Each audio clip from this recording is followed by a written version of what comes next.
Welcome back to IT Project Management. In this module on risk management, we will look at the many actions it takes to construct, implement, and monitor successful risk responses.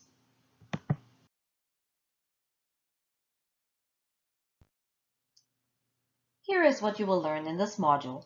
You will gain a solid understanding of and be able to implement the various risk response strategies such as insurance, avoidance, or mitigation, and ensure that their execution is monitored and controlled. You will learn when it is appropriate and in fact better for the project manager to get out of the way in risk mitigation because politics are a huge reality in this field. You will learn to describe risk evaluation in terms of how the entire risk management process should be evaluated in order to learn from experience and to identify best practices, and leverage the connections between project quality management and project risk management to improve project outcomes.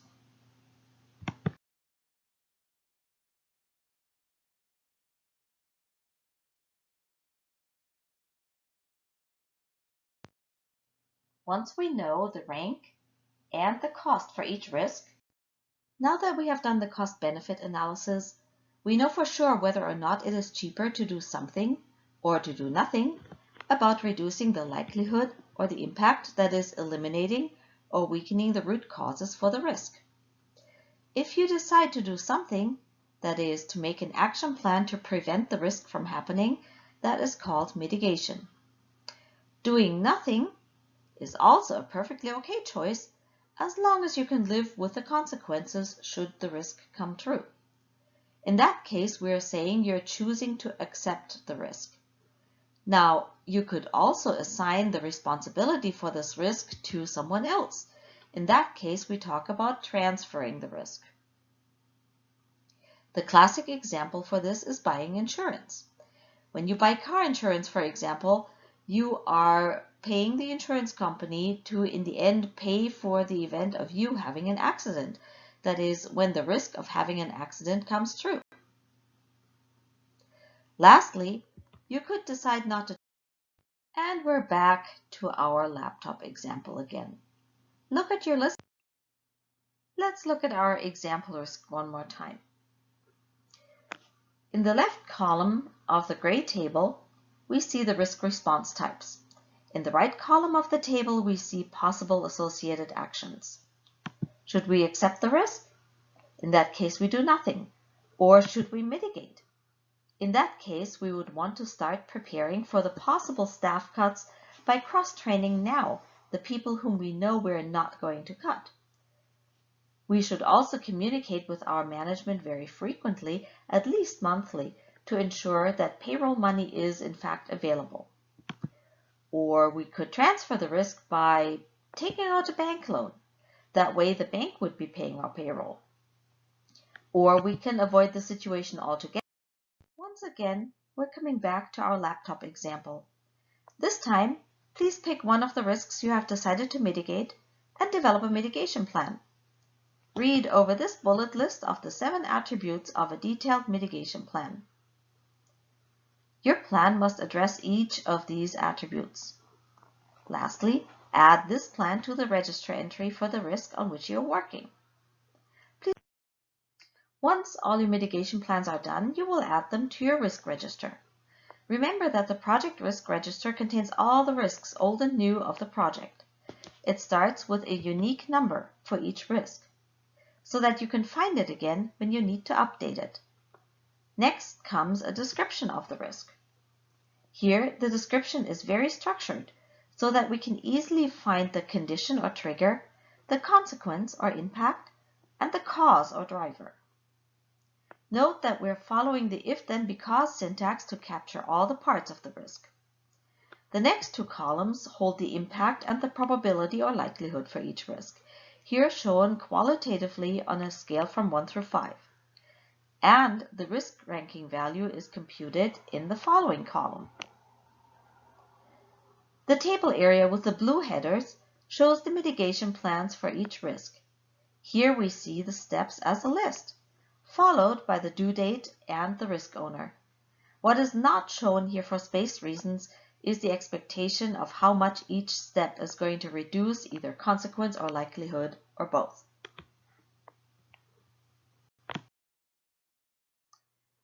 All right, we are done with the planning process of where and how we're going to spend our contingency money. Now, let's put the risk response plans into action. Once the risk and its mitigation plans, owner, and the expected reductions in impact and in likelihood have been entered into the risk register, the project sponsor or product owner will certainly want to hear about them and approve or deny the use of your project contingency funds.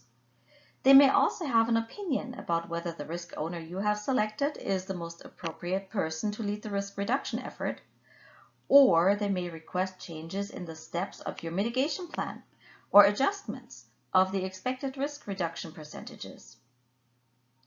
As you can already imagine, risk management meaning really telling someone, hey, you have a potential problem here that can seriously affect your project success, and here's what we're going to do about it. That is a really political job. This means that sometimes even you as the project manager may not be the best person to bring the topic up with management, especially if a mitigation plan is going to cost a lot of money, more than the 10% you have been given. At that point, it is especially important to have all of your metrics in place.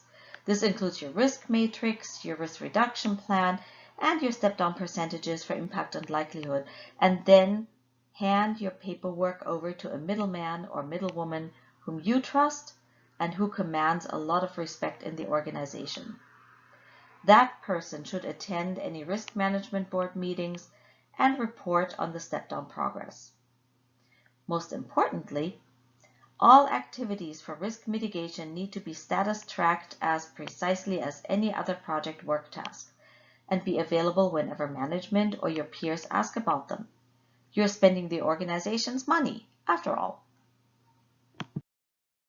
Back to our example one last time, with our mitigation plan to cross-train internal people just in case we have to cut staff if the company cannot fund payroll in March.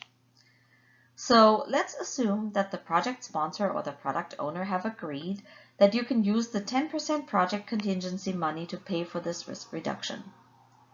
Now they want to see your progress. So each week, Ping Liu, the risk owner, will collect status on the individual steps of this mitigation plan and estimate the step down. He or you will then report on the current status of the risk, either in the weekly project status report or, if your organization has one, in a risk management board meeting. Along with each status report, Ping or you will have to re-estimate the risk value with the new likelihood and dollar impact numbers. This means that the same calculations we did earlier in qualitative and quantitative risk analysis now turn, in fact, into a weekly thing for reporting purposes.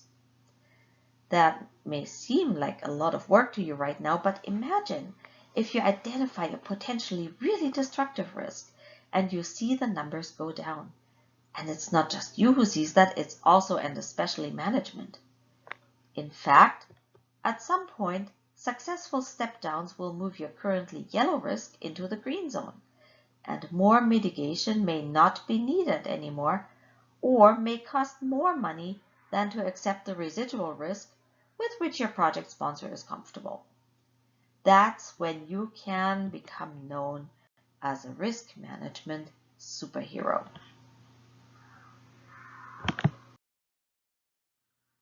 This brings us to the connection between risk management and quality management.